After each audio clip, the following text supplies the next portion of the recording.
Islamic Brotherhood Television. Pare-pare dari Makassar ya, Bugis. Silakan. Assalamualaikum warahmatullahi wabarakatuh. Waalaikumsalam warahmatullahi wabarakatuh. Nama saya Abdurrahman Saleh. Ahlan wasahlan. Tadi Habib menyampaikan terkait mukjizat Nabi di akhir zaman.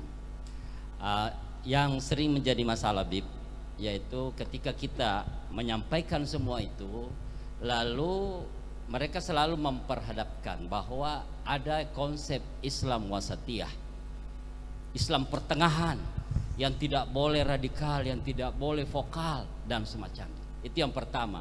Bagaimana ini kita memahami Islam wasatiyah? Baik ya kawan, ada hal yang menarik. Pertama, saya mau ingatkan, memang ada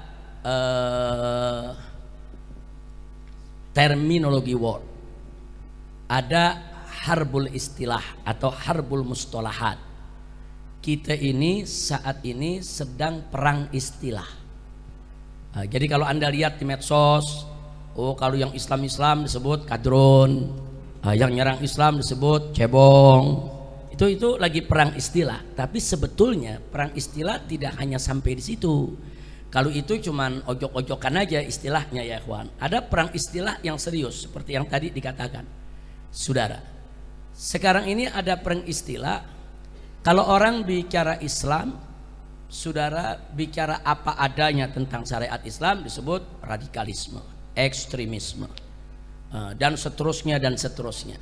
Sementara kalau yang bicaranya saudara bicaranya sebetulnya agak melanggar dari syariat, bahkan memang sudah melanggar, tapi karena penyampaiannya santun lembut langsung disebut wasatiyah.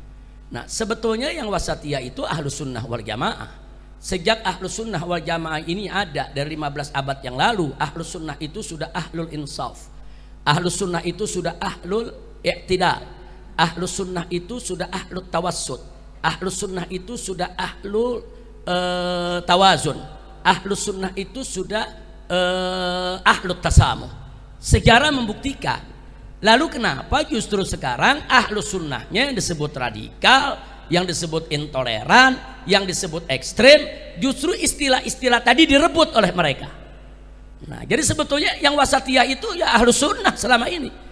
Nah, ahlus sunnah itu saudara dari dulu sampai sekarang tidak pernah mengizinkan pengikut ahlus sunnah wal jamaah untuk mengkafir-kafirkan madhab di luar ahlus sunnah, selama tidak ada bukti kufrun bawah, selama kekafirannya saudara belum jelas, belum terang. Nggak boleh kita sembarangan mengkafirkan. Jadi kalau ada kelompok sekarang gampang ngafirin ini, ngafirin itu, tapi ngakunya aswaja, bohong, dia bukan aswaja saudara. Atau kelompok wasatiyah, tahu-tahu dia mengaku wasatiyah saudara, tapi ternyata dia menolak khilafah, dia menolak syariat, dia menolak daripada dia menolak fakta kenyataan, yaitu berbagai macam hadis seperti tadi yang kita sampaikan saudara, maka dia bukan ahlus sunnah, dia bukan wasatiyah. Yang wasatiyah itu kita.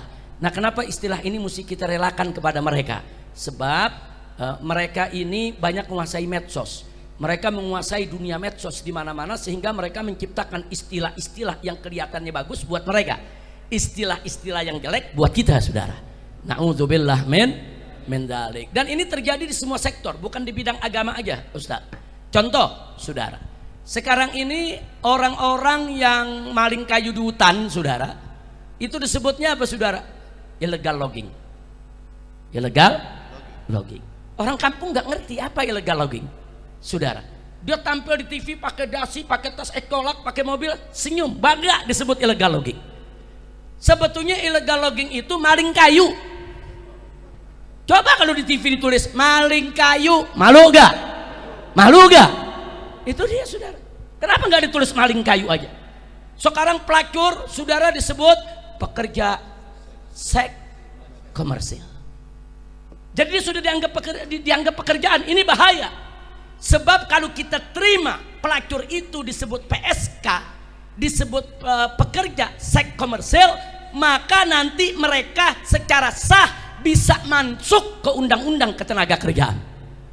Kalau mereka diresmikan, dilegalkan, masuk ke undang-undang ketenaga kerjaan, maka kalau kita melarang PSK, kita melanggar undang-undang. Bukan PSK-nya yang dipenjara, kita yang dipenjara karena menghalang-halangi pekerjaan orang. Sebenarnya bahaya tidak? Maka itu saudara, PSK tadi sebut aja pelacur, lonte, cabo, apalagi bahasanya. Oh, di tiap daerah ada bahasa aja tuh. Ada, betul. Wah, tiap daerah ada pelacur, ada cabo, ada lonte, apalagi? Perek, apalagi? Domdot, apalagi? Maksudnya pakai istilah-istilah yang jelek supaya mereka kapok melakukan pekerjaan itu. Dulu di Jakarta, saya lahir di Jakarta, saudara. Di Jakarta nih saya masih kecil, kalau ada satu perempuan lagi disebut cabo, lari, dia nggak berani tinggal di kampung situ lagi, saudara.